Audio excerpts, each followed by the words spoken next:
All right, let's just jump right into another weekly debrief. Thanks for checking it out for those who have.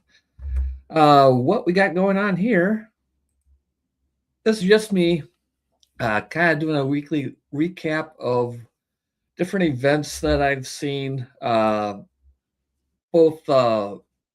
globally, local, from, let me start over. This is a quick weekly recap that I do live, no edits, as you can tell. Uh, what caught my interest on everything from local to world events and how that impacts me and how I go about my daily life, and from a practical preparedness perspective. I do this to keep myself focused on the big picture. Everything is so sensationalized these days on any media form that you get.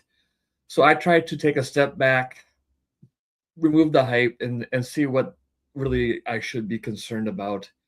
And I thought it'd be fun to do this on the internet as well, just to throw it out there for your entertainment. Who knows? Maybe you'll find some value into it. So let's just dive right into it. I do it in three categories: international, national, and regional/local.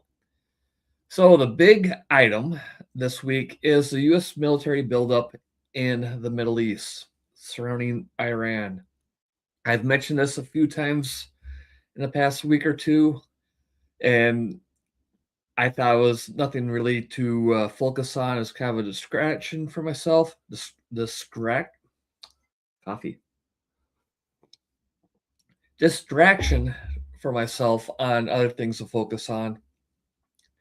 That was just a little bit of saber rattling, negotiations going on, and so forth. But it is now the largest U.S. military buildup in that area since the Gulf War. We have two carrier strike groups in the area, plus a ton of Air Force coming in. Uh, Surveillance planes from the E3 Sentries to fighter jets and everything else, refuelers, all of that. So it seems like this is not going to be posturing. It doesn't look like it's going to be like a Midnight Hammer, a one and done sortie to take out some key targets. It looks like it's going to be a little more involved. And I linked down three videos I recently watched on it. Cappy Army had an excellent discussion on it, as does always Ryan Macbeth and S2 Underground. Cappy Army and Ryan Macbeth have a standalone video on what they feel is the upcoming war with Iran. And S2 Underground did a large portion of his weekly debrief on that and brought up some interesting points that I'll just say made me think. A lot more going on than just a quick attack. It looks like there's some support for a true grassroots regime change. There's a lot of opposition in Iran to the current government, but so this could be a lot bigger than what I was expecting. And then other thing, there's some traction going on with Epstein. The pervert formerly known as a prince has been arrested on some lesser charges, but I just wonder if this isn't going to open up the can of worms. Is the former prince going to start squealing like a stuffed pig? Which I hope he does. I hope he names names, gives dates, tells the whole story, confirms a bunch of speculation as reality, and heads start rolling. But we'll see. It could be a nothing burger, but again, we'll see. Nationally, the only thing I put down is something that I'm surprised is not giving more coverage is the sewage spill into the Potomac River right outside of D.C. into Maryland. This is a huge environmental disaster. That stretch of the Potomac River, they say, is going to be shut down probably all of next year for any recreational use. And, obviously no swimming, no boating, no fishing. It's a big deal, and nobody's really talking about it. I would think the environmentalists would be up in arms, but what do I know about the environment, apparently? But that got me thinking on some things, and I'll touch base on that in a second here. And then locally, uh, very locally, everything is calm. Everything's going well. In my region, I'm not too far away from the Minneapolis, St. Paul, Twin Cities metropolitan area. Things are relatively calm there, but it's always a slow simmer. Um, as I stated before, I stay out of the downtown area. Um, we'll see. Hopefully, things straighten out. I can do a whole podcast series on the local politics down there and how a little weird it is, but whatever. So let's talk about my actions on all that stuff, shall we? With the buildup in Iran, I think this could get real. Iran militarily, I think they're still pretty kneecapped, crippled, hamstrung, however you want to say it, from the 12-day war. The U.S. bombed out a few of their key sites, and Israel pounded them for 12 days. So their air defense, I imagine, is still in disarray. A lot of radar installations, air defense installations, missile, stockpiles have been diminished. So in reality, this is the best time to uh, go in for a full-on attack, a full-on regime change, kick the Ayatollah out, let the people elect a true leader. It makes sense, right? Maybe that 12-day war was just, you know, the warm up for the main battle. Maybe this has been the plan all along. I don't know. 100% speculation by my part. But kind of makes sense the more you think about it. Uh, if they're going to go full on in on a regime change, pardon my poor pronunciation this morning. My coffee has not kicked in, and I do have a speech impediment. So let me slow down. Uh, if the whole plan is to overthrow the government and do things, more grassroots with the people, because there's a lot of people in Iran that don't like their government and have been resisting them for decades. Uh, it's a tougher shell to crack than Venezuela was, right? Venezuela's JV level when it comes to military might. So the US coming in and doing what it did, it built up over time and then gave them a few opportunities to settle down and then did what they did. Uh, Iran's been building up for the fight for almost as long as I've been alive, right? Since the 1970s. They're in a hard, rough, and tough part of the world. The Middle East has been fighting each other and other foreign invaders since recorded history and obviously before. So it takes more to build up. I mean, look back into the 1990s when the United States and the coalition took on Iraq. That buildup took months and months and months and months, and we had a lot of people involved. And while that war itself was fairly quick and uh, as I discussed before, the consequences afterwards were less than ideal. U.S. is really good at changing the regime. It's not really good at nurturing and supporting the new one. Power vacuums happen, right? So I'm thinking maybe this time they've learned their lessons. I think Venezuela was kind of like a warm-up drill, but uh, getting the Chinese influence away from Venezuela and making a point was part of the deal. Maybe a warning to Iran and others. Again, 100% speculation. A lot of this to say is I think the U.S. is and our allies are going into this a little more, let's do this right. I think the attacks are going to be large scale. I think the attacks are going to be swift. And where all this rambling going on is, if you're reading the screen, is what does this have to do with sabotage and cyber attacks? That may be Iran's only real defense at this point. Uh, their anti-aircraft missiles and stuff have been decimated. Their early warning radar has been decimated. I think at the first sign of a U.S. small coalition attack, uh,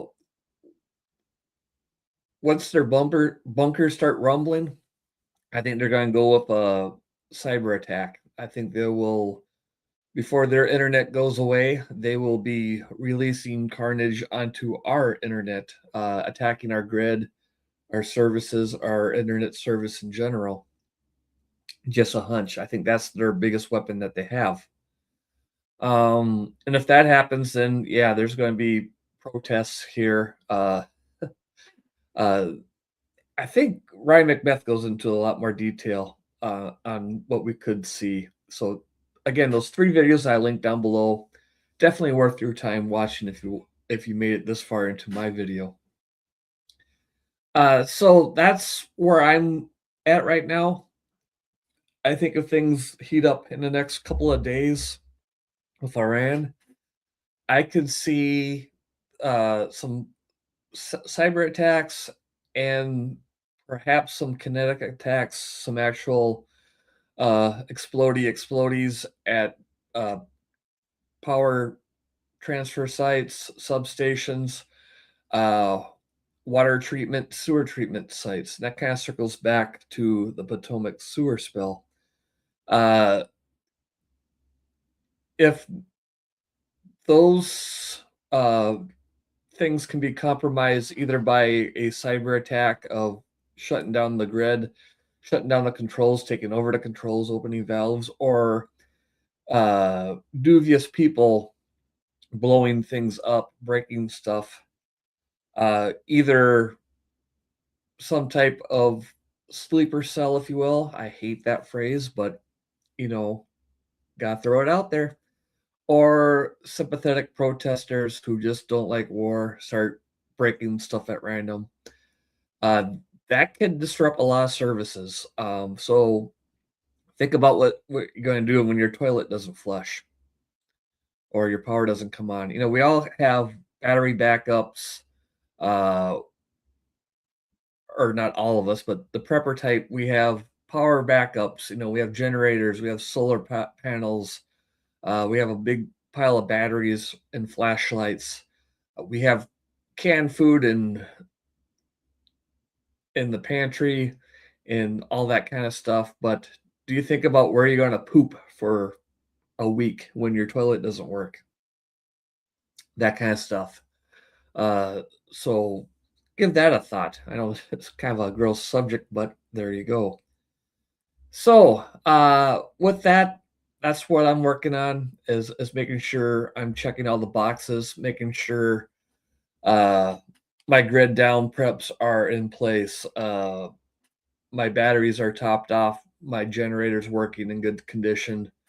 And of course, I have a care for my neighbors, friends, and family to make sure that they're ready for any long-term power outages. Um, and last week, I kind of talked about uh, my ever-growing dismay of big tech. So I'm doing a lot more on that. I mentioned before, I'm kicking Windows out of my house. I I'm I actually bought a new laptop to use for my ham shack, as it's known. For those not in amateur radio, the little corner of your house or garage that you dedicate to the hobby of ham radio, amateur radio, where you have your radios and accessories like you see in this image. That's your ham shack. So I'm going to make some improvements on that along with my portable comms gear, focusing on being able to make communications and collect information without dependence on infrastructure and big tech. So obviously that means I'm going, well, maybe not obviously, but I'm going more onto a Linux-based machines where I don't have to worry about updates and spyware and malware and bloatware and all the other wares. A little cleaner, more efficient operating system. A little bit of a learning curve, but hey, that goes with it, right? That's why it's called prepping. You have to prepare. I've been putting it off for years, but I'm uh, doing a deep dive on digital amateur radio modes.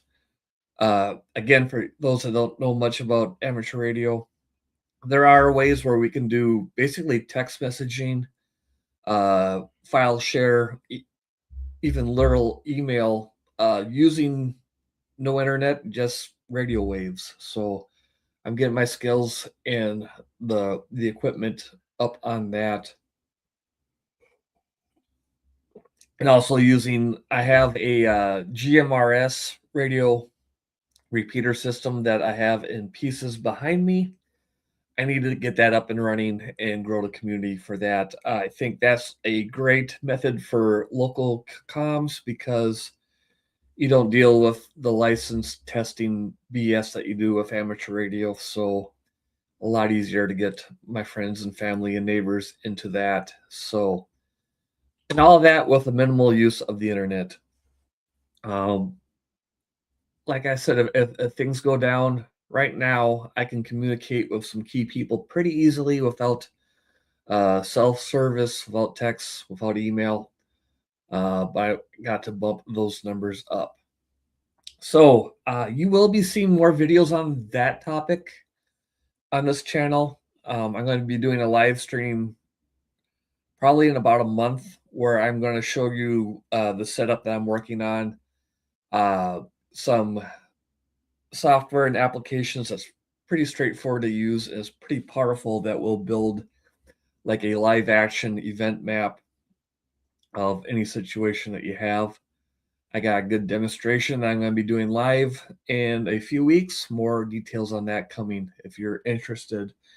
And I'll do some videos here on setting up everything. And of course, you'll see more detail on that on the Scout 75 channel. Links down below. If you're interested in learning a little bit more about off-grid communications, portable communications, focus on amateur radio, GMRS radio, and then mesh networks like Meshtastic and Mesh Core. All right, this was a long one. I'm getting a little better at these live stream type ones. I think the next step would be to have a little bit of a, not necessarily a script. Words are hard. But at least an outline to make sure I cover everything in a more orderly manner. So with that, catch you next week. And I'm out of here.